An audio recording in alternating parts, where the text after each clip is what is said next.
workshop. It's going to be my first workshop, so I'm very excited to hear feedback from the discussants. Also, already in advance, thank you for the feedback. I'm really excited to talk about my research.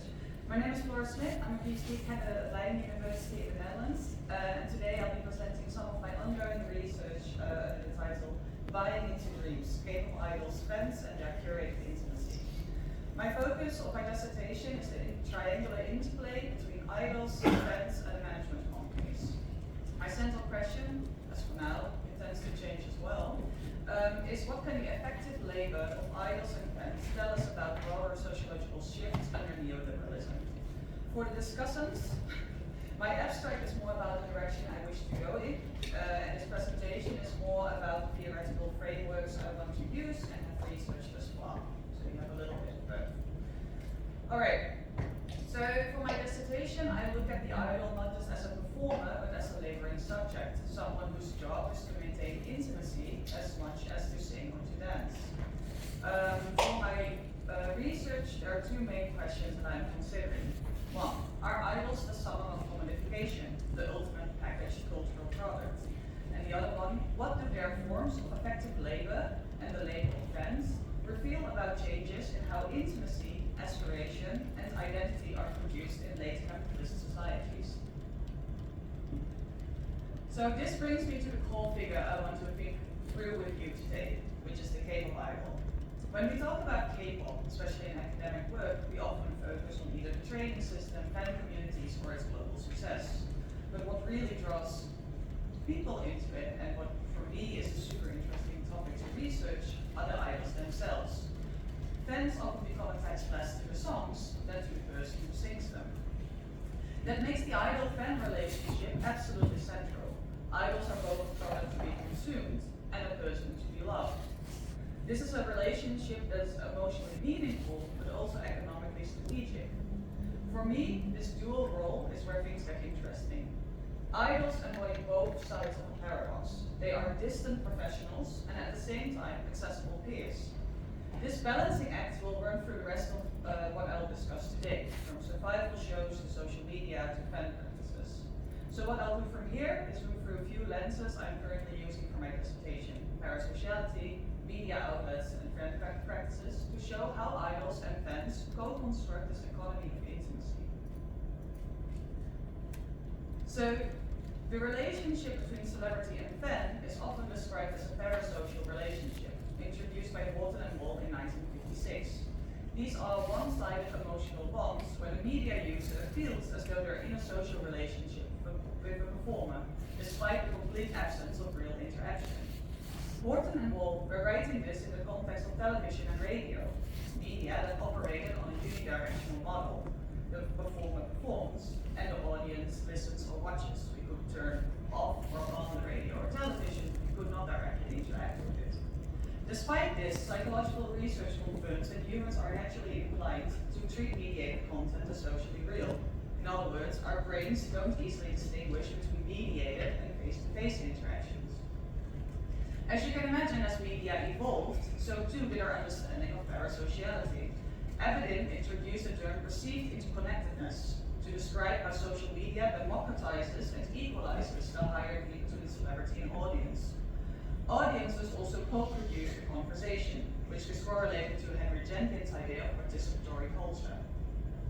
Building on this, Chue coined the term theatrical interconnectedness to describe K-pop's unique blending of representational, which is staged, traditional media, and presentational, direct media. We'll talk about it. The portrayal of idols is therefore both distant and close, creating a relationship that is both parasocial but also not. This ambivalence is the most visible in moments where fans are able to exert direct influence over idols as a fan group, in other words, from persona to persona. In this view, K-pop fandom is built not on an admiration, but on intimacy as a performance.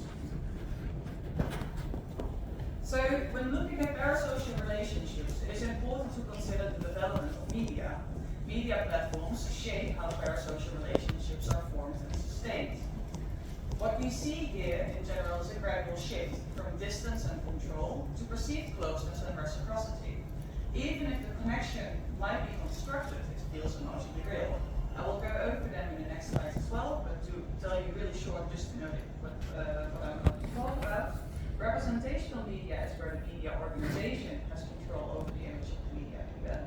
Presentational media is where it appears as though the celebrity themselves is choosing what to share.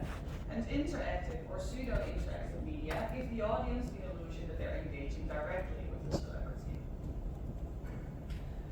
So representational media like television, newspapers, and radio, especially during Morton and Wolstein, creates an external view of the celebrity. The figure is observed, distant, and controlled.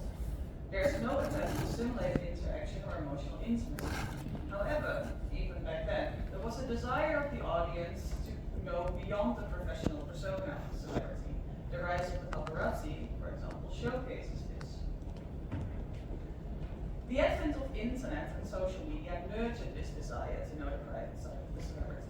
These media outlets simulate intimacy. It is not about the professional persona, but about the personal one, what they eat, or how they feel. It is a glimpse into their private life.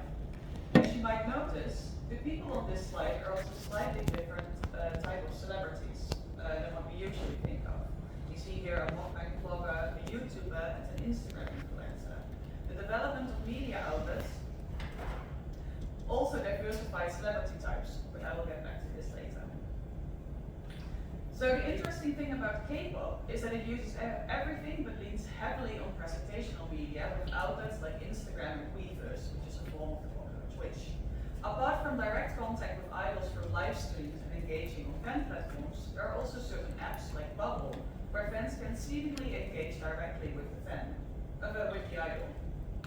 For the idol or the social media manager, all the paying fans are gathered in a chat room, where occasionally an idol can upload something personal, or in some cases, directly respond to a fan. This is, as you can imagine, a form of effective labor. This obviously creates the illusion of direct interaction, strengthening the parasocial relationship. What I personally found very interesting while I was looking into this is that a lot of fans actually know that there's a high probability that that the idol himself or herself is not responding. What they emphasize, however, is that the idea of the idol responding to them is enough. And this shows that fans consciously pay to consume a fantasy. Often what I noticed when looking at fandom in academic work is there tends to still be a very frowned upon, rather patronizing view of fans, that they are fooled by the industry or brainwashed, very heavily influenced by Adorno, obviously. But what I found very interesting is that when it comes to K-pop, a lot of people are very much aware that it's an illusion, but they buy into this illusion. This is what they want, but they also know that it's an illusion. And I think that links a little bit to hyper-reality. And it's all very interesting. My apologies. So, I'll stop about that part and talk about celebrity types now. So if the media has developed in such a way that parasocial relationships feel more and more real, then how did the celebrity change? So traditionally celebrities were what we call achieved celebrities, who are people admired for their exceptional talent or public accomplishments. Think of Marilyn Monroe, for example, aspirational, idealized, and closely tied to her craft. This type of celebrity was more distant. We knew the public image, but not the private person. Emotional connection was limited. You could admire them, but not feel close to them. Again, as I mentioned, paparazzi came as a response to the desire of the audience to glimpse into the celebrity's personal life. The interest in the person behind the performance opened the door to a new kind of celebrity, what Rojek calls the attributed celebrity. Someone made famous not necessarily by skill, but by media presence and visibility.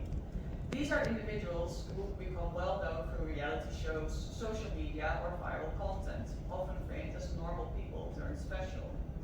And this is key. The more ordinary they seem, the more relatable they become. Here we see, for example, someone from the reality show 90s Day Fiancé. If you know him, you also know that you don't necessarily need to like a celebrity in order to form a parasocial relationship with him. In fact, negative emotions can still create engagement. And Big Brother, I think, is a classic example of the shift in the audience's interest, the desire to observe ordinary people in private moments. Well, we'll get back to K-pop, because obviously K-pop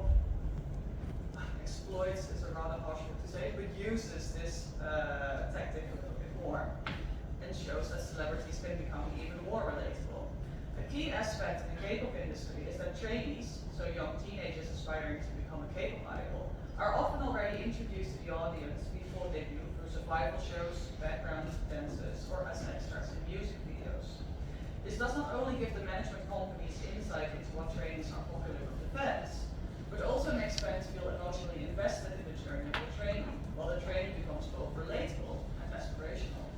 But things like survival shows do even more. Because fans feel like they've contributed to the idol's success, the relationship begins to feel co-owned, more egalitarian than traditional celebrity fan dynamics. Idols are therefore in return expected to remain grateful, emotionally available, and responsive. Again, an example of effective labor. In that sense, the relationship isn't just one-sided anymore. The idol becomes dependent on fan support to maintain their career and image. This sense of accountability empowers fans and strengthens the parasocial bond, but it also narrows the idol's freedom. The emotional connection is intensified, but so is the pressure to meet fan expectations.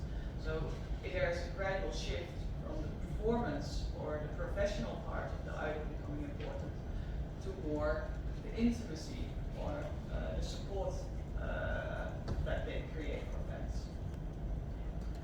So to sum it up a little bit, back to the focus on the idol, is that K-pop idols are therefore a very interesting, paradoxical symbol of capitalist success. They embody discipline, beauty, and an entrepreneurial self-branding.